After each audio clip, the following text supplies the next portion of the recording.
নাটোরের লাড্ডু খাইতে কেমন মজা, এটা মুখে না দিলে আপনি বুঝবেন কি। আবার এটার প্রয়োগ শুরু হোক, তারপরে দেখবেন যে হয় কিনা। এই প্রয়োগে আপনাদের সবার সহযোগিতা আমরা চাই।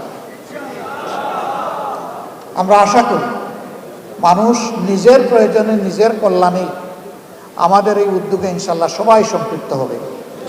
আমরা তার আলামত চতুর্দিকে এখন দেখতে পাচ্ছি আলহামদুলিল্লাহ।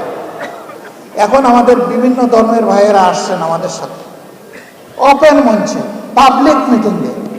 তারা নিজের থেকেই বলছেন 54 বছর জামাতে ইসলামের কোনো নেতাকর্মী আমাদের 1 ইঞ্চি জমি চলে বলে কৌশলে আমাদের কাছ থেকে কেড়ে নেয় নাই।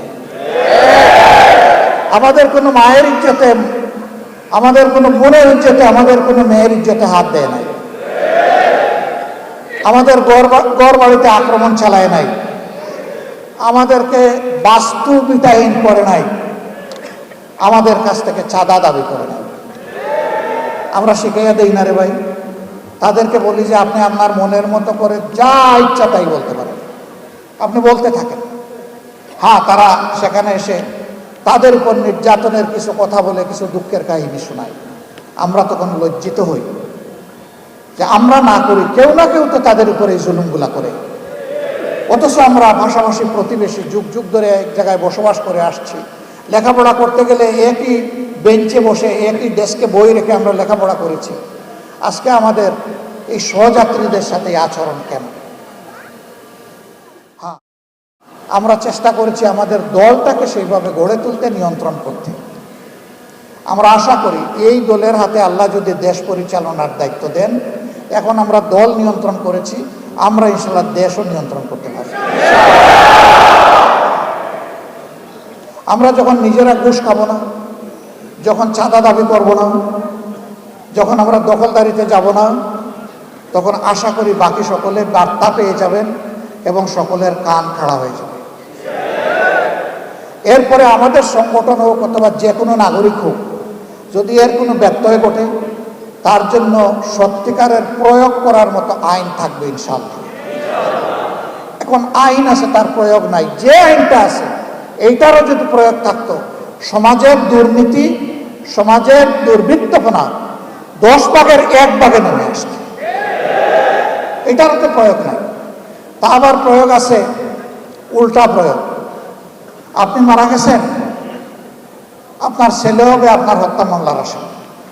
মেরেছে সরকারের দুষ্ট বাহিনী অথবা গুন্ডারা, আপনার ছেলেকে করবে খুনের মামলার আসামি। 15.5 বছর এগুলো হয় নাই? আমাদের লোক হত্যা করে আমাদেরকে এই মামলার আসামি বানিয়েছে।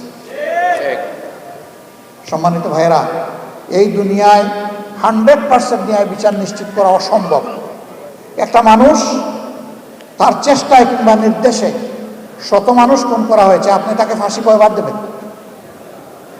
আপনি এখানে আর ফাঁসি বাড়াইতে পারবেন? একবারে বেশি পারবেন না। কিন্তু আল্লাহ তাআলার কাছে জাহান্নামের শাস্তির বিভিন্ন স্তর আছে।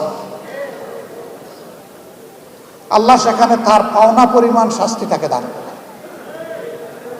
এই বিশ্বাস যদি মানুষের অন্তরে থাকে, তাহলে দুষ্কর্ম করার আগে তার কলজা থরথর করে কেঁপে ওঠে, ভূমিকম্প শুরু হয়েছে। আমি কেমনি অপরাধ করি? দুনিয়ার কেউ না দেখো, আল্লাহ তো দেখছে। এই ভয়টাই জাতির মধ্যে জাগাতে চাই আমি। এমন একটি সমাজ যদি ইনশাআল্লাহ বাংলাদেশে গড়ে ওঠে, তাহলে জাতি, ধর্ম, দলমত নির্বিশেষে সকলে উপকৃত হবে। এই রূপন সম্মেলনে আজকে যারা হাজির হয়েছে, তারা সমাজ বদলের স্বপ্ন দেখেন। সেই স্বপ্ন যেন ওই লোকের স্বপ্নের মতো না হয়। একজন তার বন্ধুদেরকে বলেছে, গত রাতে খুব তৃপ্তি নিয়ে খেয়েছি পেট করে। গত রাত্রে কখন? ডিনার? জি না, ডিনার না। ওই যে ডিনার কি খেয়েছিল? বলে হ্যাঁ, তা খেয়ে তো ঘুমিয়ে পড়েছিলাম। তো ঘুমিয়ে পড়েছিলে, ঘুম ভেঙে তুমি কি সাহারি করেছো? কোথাও না। তাইলে কি খেলে? কই যে আম খেলাম, জাম খেলাম, লিচু খেলাম, তারপরে আপনার কমলা খেলাম, ড্রাগন খেলাম।